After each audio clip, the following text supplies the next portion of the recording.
So there were only a few brave souls who dared, I guess we should say, to undertake this particular discussion. This one deals with a facet of the historical discipline that is really at its backbone, but something that we don't often realize unless we really get deep into the study of history. That's the idea that history is built on interpretations and arguments over evidence.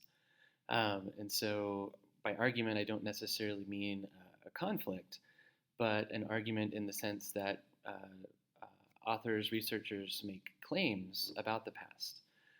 They make interpretations and then they support those interpretations with reasoning by pointing to the evidence that they're looking at.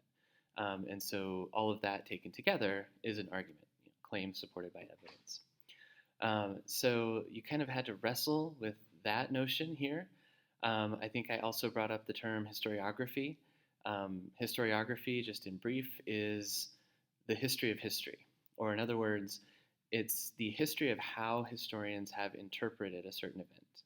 So with the Pueblo Revolt, what we saw in the article by Van Hastings Gardner is that, for a time, in the early 20th century especially, figures like Franz Scholz looked at the Pueblo Revolt from a very, very Eurocentric lens, right? And that was one of the main critiques that Gardner had of him. The pendulum swung the other way. People like Forbes, Joe Forbes, were looking at the Pueblo Revolt from a pan-Indian perspective, which, at least as Gardner has put it, maybe overemphasized the extent to which there was actually any unity amongst the Pueblos, except for that moment in 1680, and didn't take into account all sides as well. And so what he's trying to do is take into account all of the complexities, the environmental issues, as well as the social and religious problems of 17th century New Mexico. So all of that is, in a nutshell, a survey of just a few pieces of the historiography of the Pueblo Revolt. I applaud you for undertaking this one if you did, and for thinking about the ways that these different interpretations of folks like Gardner, a few of you talked about Bowden, and Gutierrez, as well as Andrew Knott. They all have a slightly different take on the significance of the evidence about the Pueblo Revolt and why that event mattered so much to New Mexico history. So for this one, for extra credit, rather than continue to dive into the Pueblo Revolt so much, I want us to think about the way that historians use evidence and make claims or make interpretations. And so go back to one of the readings on the Pueblo Revolt, the one you like best. You can choose whether that's Gardner or Knott or Bowden or the piece in our textbook about the Pueblo Revolt.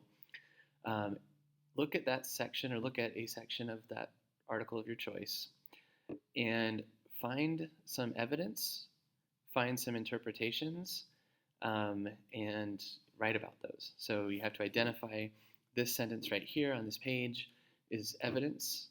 I know this because this is the interpretation of the evidence, this sentence, so do direct quotes. The exercise here is to identify evidence and interpretation so that we can think about the ways that historians use those things, so that we can be critical about how narratives of the past are constructed.